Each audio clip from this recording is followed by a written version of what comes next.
हमारे स्वामी जी महाराज कहते थे गरीदास, वो योगी थे, उन्होंने ईश्वर को, ब्रह्म को, पार ब्रह्म को प्राप्त किया था, ऊपर नहीं जा सके। लेकिन जब उनके गुरु ने शरीर छोड़ा तो वो ये कह गए थे कि अगर आगे का कोई गुरु मिल जाए तो उसके पास चले जाना। वो आदेश कर गए थे कि इसके आगे का कोई गुरु मिले, मैं जहाँ तक पहुँचाऊँ वहाँ तक तो पहुँचा दिया, अब आगे का गुरु मिल जाए तो तुम फौरन उसको कर लेना, वह आगे का रास्ता लेना। तो एक किताब पढ़ रहे थे,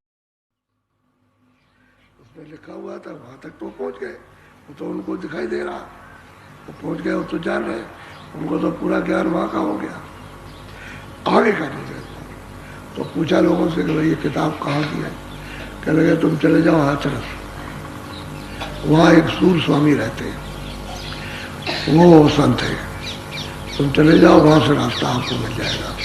तो किताब लेकर के आए वहाँ, और आकर के वहाँ पहुँचे तो उन्होंने अपना हाल सब बताया। तो आंखों के अंदर थे लेकिन पूरे बात मान गए।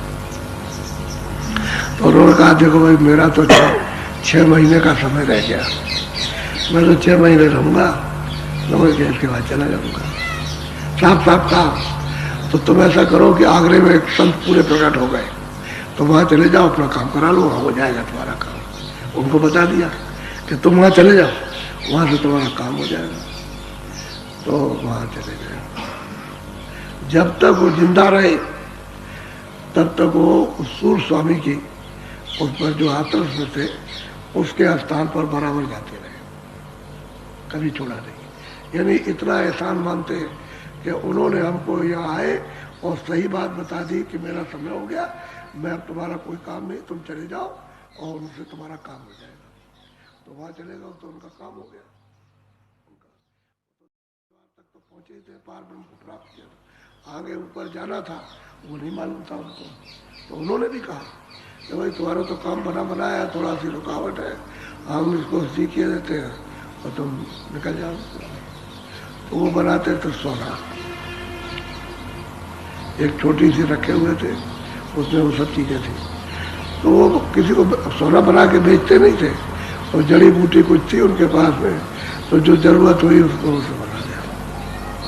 तो उन्होंने कहा कि बेटा इसमें ये क्या है? कि ले रसायन है। तो उन्होंने कहा कि रसायन किस काम की है? नाम रसायन के सामने ये क्या चीज़? कुछ कह रहे जो कुछ आपका हुक्म हो। कह रहे चलो हमारे साथ हो।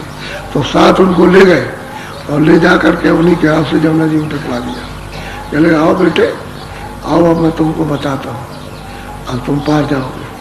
तो उनको फिर बताया ना, रास्ता बता दिया ऊपर, यहाँ तक तो जानते ही है, ऊपर का बता दिया कि इसको पकड़ो और चलो ऊपर में, तुमको पार कर दिया।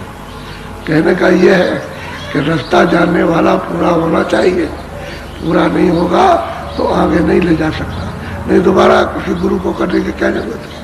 अगर पूरे होते तो महात्मा ये कह के नहीं जाते, वो कह देते आगे का कोई मिल जाए तो उसको फौरन कर लेना, फौरन तुम उनके हो जाना। और उन्होंने उसका पालन किया, वचन तो उनको याद रहा था। और जब वो गए उन्होंने सब बताया, पूरा चढ़ाई उन्होंने बताई अपनी, ईश्वर ऐसा है, ब्रह्म ऐसा, उसकी रचना ये है, सब ये, भारत में ऐसा उसको देखा, वहाँ ये सब उन्होंने बताया। उनका भाई तुम्हारा काम हो गया, दरवाजे पर आ गए, अब थोड़ा सा काम है, वो बिना जाने तो बस उनका वो फेंकवा दिया। फिर उन्होंने कभी उसका न नाम लिया न कभी कुछ किया, और बस उसके बाद आए। फिर पूछा एक दिन, कह लगे सूरज चढ़ गई, अब चढ़ गई, आगे निकल गए, सब बताया। तो कहने का ये है कि पूरा तो मिलना ही चाहिए, अधूरे का काम नहीं। ये है भक्ति।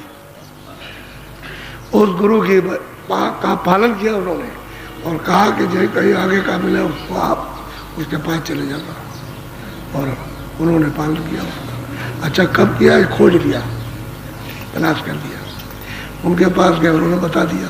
अगर वो और बताते तो उसी को बता दे जो पूरा होता। तो उन्होंने कहा तुम्हारा काम हो जाएगा, वहाँ चले जाओ, मैं तो 6 महीने में चला जाऊँगा। तो वो 6 महीने के चले गए और वो वहाँ चले गए, उनका काम हो गया। तो देखिए एहसान है कि उनके स्थान पर हमेशा जाते रहे, जब तक जिंदा रहे, साल में एक बार। कि इन्होंने हमको पूरे गुरु को बताया कि वहाँ चले जाओ काम पूरा हो जाएगा। ये होता है। तो यहाँ कोई बताने वाला कोई जानने वाला नहीं, बताएगा क्या?